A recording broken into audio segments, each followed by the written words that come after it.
So I think it's safe to say as a watch collector, we're always about trying to find the best deal or representations of value in the marketplace when looking for our next watch.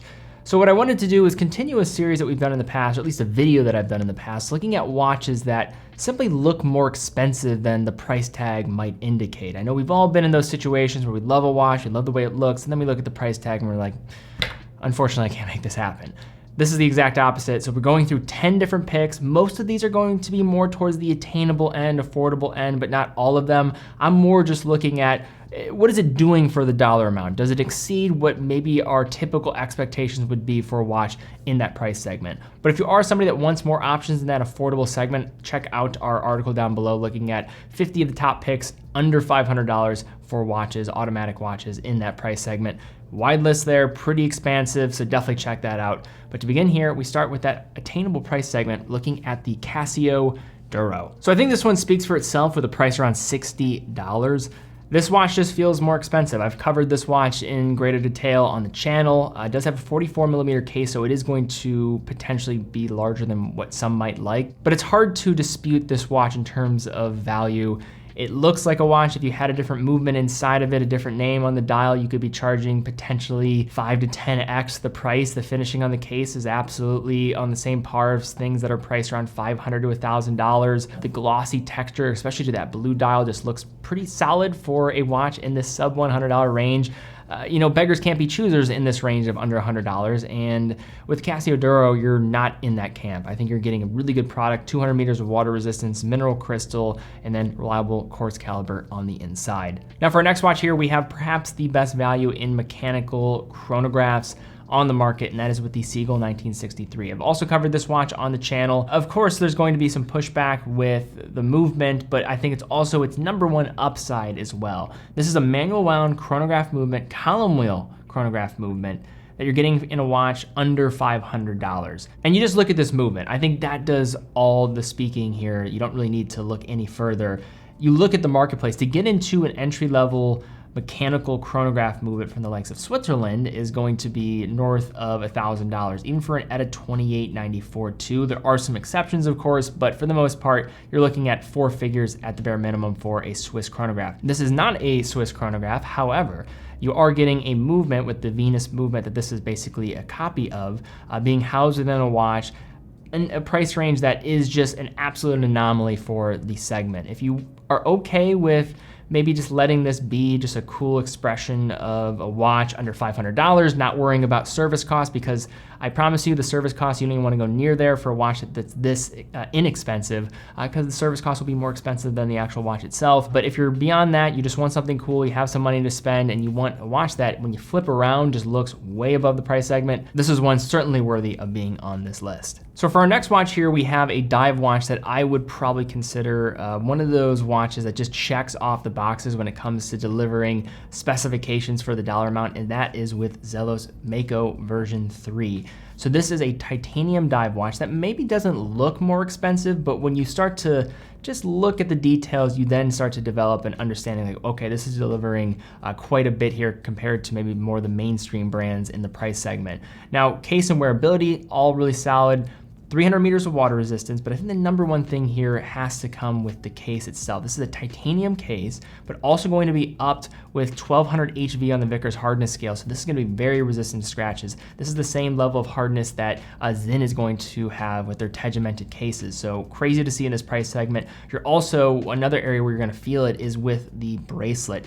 The on-the-fly adjustment of that clasp, this is a clasp that I would see in a watch that's probably priced at least 2 times, if not way more than that. So it just absolutely jumps off the page there. Miyota 9 series movement on the inside, which is a 4 hertz movement. Many of those entry-level Miyota calibers are only 3 hertz. This is gonna have that higher beat frequency, which is nice to see, sapphire crystal, and also getting a wide array of dials that I think just look the part. But this is one that maybe doesn't jump off on the page like the first second you see it. Some of these other watches I think will, but as you get to investigate a bit further, you then identify that this watch definitely has something special up its sleeve. So now for our next watches here, we have the Seiko 5 Sports GMTs. Now these watches, as soon as they were unveiled, I'm like, okay, this is going to work, no question about it. Absolutely a slam dunk from Seiko. And I think the big reason why was, one, I always think those Seiko 5 sports watches have looked really solid for the price. If you ever looked at some of those dress KXs, or what people would call them, those watches just felt like so well constructed for the price, and I think they were just do-it-all pieces. And then you tack on a GMT movement on the inside produced by Seiko, also allowing these watches to be positioned in a price range under $500 for a GMT mechanical watch. That is just incredible. They also look the part when you combine that Seiko 5 architecture with that, different bezel displays. This is just a design format that we typically see in a more expensive watch. You're getting a GMT, mechanical GMT at that, in this price segment. This is one of those watches that kind of flips the scale, and it's probably a big reason why 2022 so far has been a huge year for the GMT. We've seen across different price segments, brands just throwing their hat into the ring and giving their best attempt at creating a new GMT watch, and I think this is among some of the best, and it looks the part, especially for the price. For our next watch here, we have an extension off of kind of the same idea that was being brought forth with that Seiko 1963, and that's with Baltic with the MR01. So the special thing about this watch, for one, I think this dial looks spectacular. I think many people are almost overlooked that idea when this was first unveiled. Just a beautiful looking dress watch, nice dimensions, classic dimensions to maybe mid 20th century form with that 36mm case. But the real thing here is the movement on the inside. Now, a common thing you'll find in high horology is the idea of a micro rotor. A micro rotor just having an offset oscillating weight within the movement itself, rather than the centrally fixed oscillating weight that you'll find with many automatic watches on the market. This is usually seen as being more elevated and upscale, and also just kind of an expression of watchmaking to a higher degree. So to see this in a watch under $1,000 is pretty crazy as well. How this is being done is with this Hangzhou movement on the inside, so this caliber 5000A. This is, again, a Chinese produced movement, but for the looks department, it certainly does deliver. Has some additional finish on top of the bridges, as well as on that micro rotor that I think just looks the part. And again, just another expression of Baltic trying to just find ways to stretch as far as they can for the dollar amount. So the idea of a dive watch, what are the best values for dive watch? It seems like everybody has their choice for different price segments, but once you get around $1,000, there's a few that you can consider. I always like to mention things like Certina, you have Zodiac, you also could look at brands like Doxa delivering some great value. There's others, but one that I don't believe gets enough love, and I remember first handling one of their watches in this price segment, I'm being like, wow, why? This is pretty impressive, like just the way it's finished. The brand I'm talking about is MIDO, and here we're looking at the Ocean Star 200. These watches, to me, just when you get them in hand, they just feel like a very well-crafted dive watch for the dollar amount. I think from the finishing department, it is in many ways. I always like to put MIDO up, and I think many consumers do, against other Swatch Group brands. And if you look at other Swatch Group brand dive watches, or just diver-oriented watches, look at something like the Khaki Navy Scuba, which is a great watch. And then you also have something like the Tissot Sea Star, the 1000 specifically. The 2000 is a bit of a different animal. I just think that there are some elevated elements to the finishing of the case, and also the bracelet, which I think makes the MIDO Ocean Star such a great pick. And why I also wanted to include it in this list is just because I think it's just overlooked. I don't think enough people have been able to handle a MIDO, and that's partially a fault of the brand, I think, and just their distribution. It's a little bit spotty across different parts of the world, especially here in the United States. But you get one of these watches, the clasp, fantastic. Finishing on the case is great. The coating of the crystal for the anti-reflective coating looks fantastic. The dial is very easy to view, and it's just one of those watches that creeps up on you and surprises you when you're able to finally handle one. And the Ocean Star 200 was one of those watches for me, as well as some of the other Ocean Star models that were really ones that kind of just I was taken back by, like, okay, this is better than I thought. Now for our next watch brand here, it's another independent micro brand, and one of my favorites out of Scotland. We have Arrard with the Model 2 Flax. So this is a newer model from the brand, and this one is going to be defined by its more green hue with its dial layout, different handset. I've reviewed their Plum model in the past on the channel. I just really love what this brand is all about. And really the name of the game here is enameling. That just art, and there's a reason why most brands don't do it. It's because the error rate for producing an enameled dial, many failures in the process of manufacturing. And most brands, when you're talking about trying to hit these order volumes and trying to move product, are just like, okay, there's no money to be had here. But Arrard, they're true artisans. They go about this process of enameling in a very artistic artistic manner.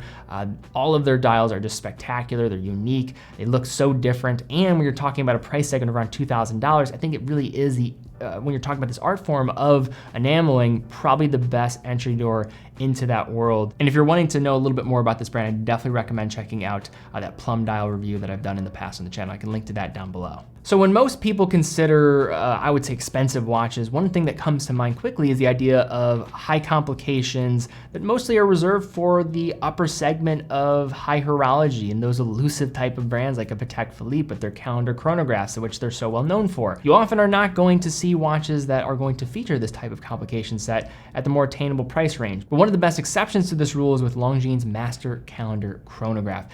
This watch for right around $3,500 is probably the best value when you're talking about getting a complete calendar chronograph watch for the price. It's a watch that its layout is familiar because we're so used to other brands utilizing this type of format with the complication, but to see it in a watch at this price segment from a brand that also has this amount of pedigree is pretty much unmatched. 40mm case, 46.3mm lug to lug, and 14.3mm thickness, which is pretty solid if you're considering you're getting a calendar and then also getting a chronograph on the inside, and it's all mechanical. So pretty nice to see that there. Should be perfectly wearable. Then inside you have the very solid workhorse with the Valjoux 7751. And now next up we have a brand that I have really just come to enjoy and love and really appreciate. I'm a huge proponent of what this brand is going for, and I want to support them because I think they have the right thought process around how they're producing their watches, and that is with Louis Arrard.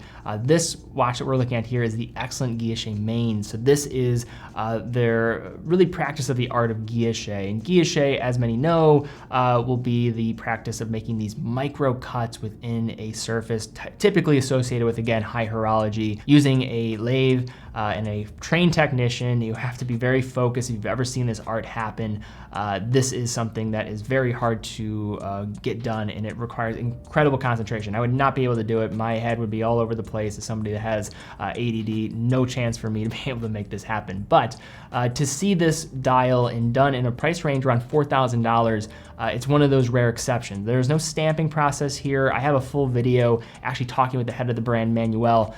He does a really good job in giving this idea justice, and his focus on why he thinks it's important to do these different arts like enameling and guilloche in this price segment that is more attainable, because these arts and these ideas I think need to be preserved, and I'm all for that idea. I mean, just as an example, typically if you're going to see this type of guilloche technique, you're talking about usually at least 5 figures. People that have pioneered this idea, a brand like Breguet, if you look at one of their classique watches, those retail just around south of $20,000. So that's where the norm typically is, and they get a little bit more abstract, Louis Arrard does, when it comes to the display of how this guilloche pattern is going to appear. With that rose engine technique, you do have pretty much endless patterns that you can make. And this is just a great expression of just showing how you can be creative and also get a watch that simply just looks more expensive than it is. And now for our last watch here, we have the Glasuta Original Panamatic Lunar. So this was a watch that when you look at it on the dial, it looks, it's a $10,000 watch, and I think it is a very nicely done watch. Many people will make comparisons to the Longa 1, but I remember when we were able to receive this watch in the office, and you take a look at this watch, you think it's very beautiful, and then you flip around the movement and you're like, wow, this is a great looking movement for $10,000. Again, one of those watches where the movement is going to do the talking for you. Inside here, you have the GO 9019. I think it gives you 85, maybe 90% of what the Longa feel is for the movement, and doing it in a price segment, $10,000. And I have handled many watches from mainstream brands. I think this is probably the best looking movement that you're going to find around $10,000. It's tough. It's going to be very tough to beat. It's certainly in the conversation and near the top. I just recall the reaction some of us had in the office when we were handling this, like, hey, this is a really nice watch, and that movement is certainly beautiful to look at. But all right, guys, that is my video looking at 10 watches that look more expensive than they actually are. If you enjoyed it, please give it a thumbs up, subscribe, and hit the bell icon. 60% of you that watch are not subscribed, so I really would appreciate if you did subscribe. It costs you no money.